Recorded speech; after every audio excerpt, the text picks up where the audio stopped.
Jing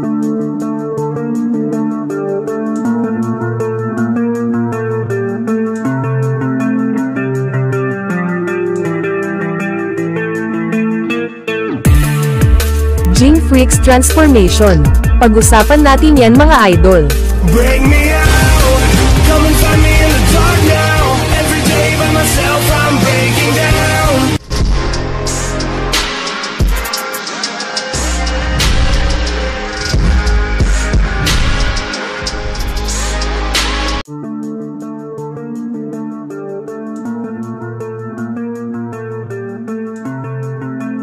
At ngayong araw nga mga lodi, tatalakayin natin ang alamat na hunter na si Jing Freaks. At ang mapormang theory ni Boy Anime, patungkol sa palitan nyo ng Legend Hunter.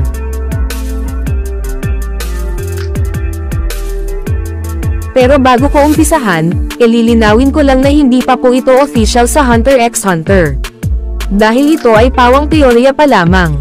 At kung malinaw na sa lahat, let's go now, umpisahan na natin yan.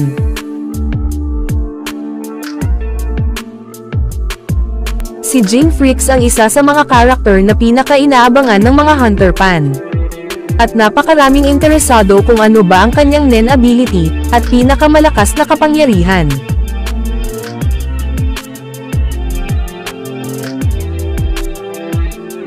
Dahil hanggang ngayon nga, masyadong tipid ang mga information patungkol sa kanyang mga kakayahan. At ang tanging nalalaman pa lang natin sa kanya, ayon sa pinakita sa anime series sa mga nakaraan, yung kanyang panggagaya ng abilidad ng iba, once na matamaan daw siya ng kakayahan ng kanyang kalaban, magagaya niya ito sa isang kisap mata.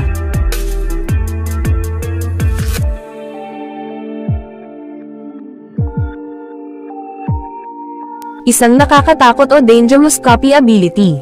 Dahil ang kakayahan na pinaghirapan ng iba, gagayahin niya lang sa isang iglap. At nalaman din natin mga idol, na si Jing Freaks may mga alaga na mga dambuhalang nilalang. Mga kakaibang beast, na hindi malaman kung saan niya ba nakuha. May mga teorya at speculation ang iba't ibang hunter fan. Ang mga dambuhalang nilalang daw na yan, nakuha ni Jing Freaks sa delikadong mundo ng Dark Continent.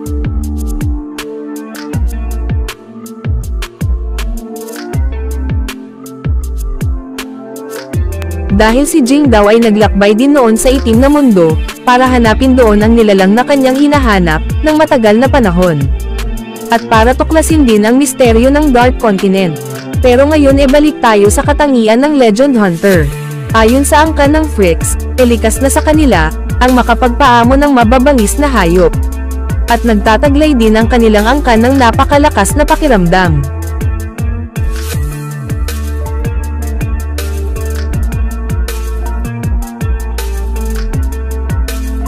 Isang pambihirang sense na sila lang ang nagtataglay. Pero kung pupunta tayo sa manga series, meron pang isang confirm na kakayahan ang pinakita si Jing Freaks.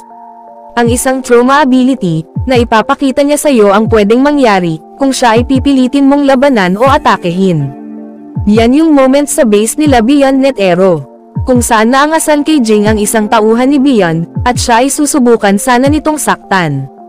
Pero bago niya pa masaktan ang Legend Hunter, pinaramdam na dito ni Jing ang kanyang trauma ability. At pagkatapos niyan, sobrang natakot ang lalaki. Dahil nakita niya ang mangyayari sa kanya, once na tinuloy niya ang kanyang gagawin.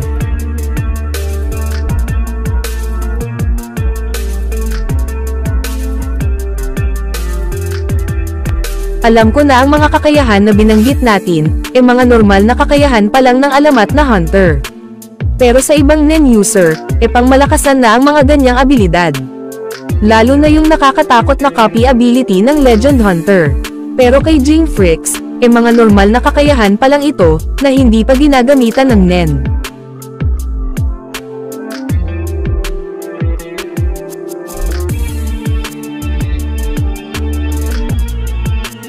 Kaya dyan palang mga idol, makikita na natin na sobrang lakas ni Jing Freaks. Paano pa, kung ipakita niya na ang kanyang tunay na Nen ability at pinakamalakas na kapangyarihan? Tiyak na iba ang lakas niyan panigurado. At ngayon nga punta na tayo sa main topic natin. At yan ang transformation ng Legendary Hunter. Dahil sa theory ni Boy Anime mga idol, si Jing maaring may palit anyo. Na tulad sa ibang mga karakter sa Hunter x Hunter at sa ibang anime. Isang transformation, na once na ginamit ni Jing Fricks, siya magseseryoso na sa laban. Ang kanyang transformation nagtataglay ng malakas na kapangyarihan.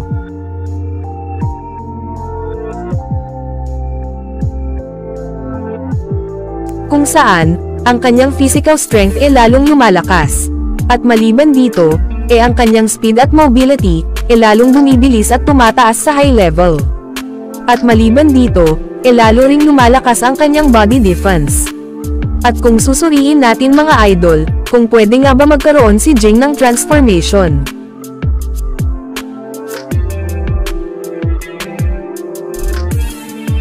Pagdating dyan, meron talagang dalawang paniniwala.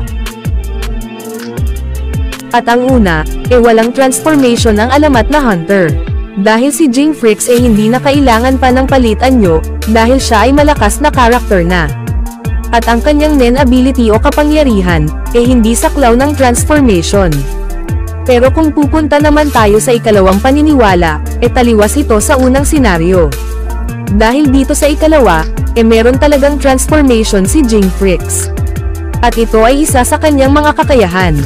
At kung susuriin nga natin ito mga idol, sa aking pananaw, pwede talagang may palitan nyo ang alamat na Hunter. Dahil ang kanyang anak na si Gun Fricks binigyan ng may akda ng malakas na transformation.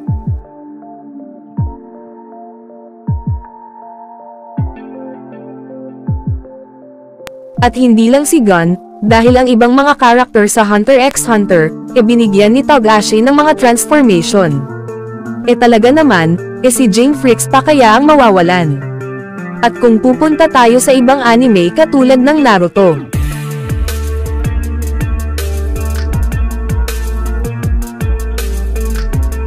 Ang magtatay din sa kwento na si Minato at Naruto, kapwa may transformation.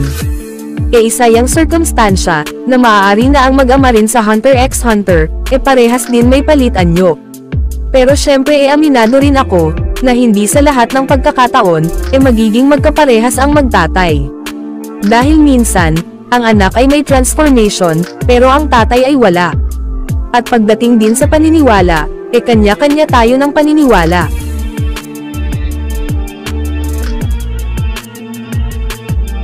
Kaya kung kayo meron ding paniniwala patungkol sa topic na ito, comment nyo na yan sa ating comment section sa baba. Pero kung ako ang tatanungin, para sa akin mas gusto ko, na meron ding transformation si Jing Fricks. Dahil para sa akin mga idol, mas astig ang isang character, kung meron siyang isang mapormang transformation. Pero kayo ba mga idol, ano para sa inyo ang mas tama sa dalawang paniniwala na yan? At kung kayo meron ding sariling pananaw patungkol dyan, comment nyo na yan sa ating comment section sa ibaba. Para malaman din namin ang inyong mga opinyon.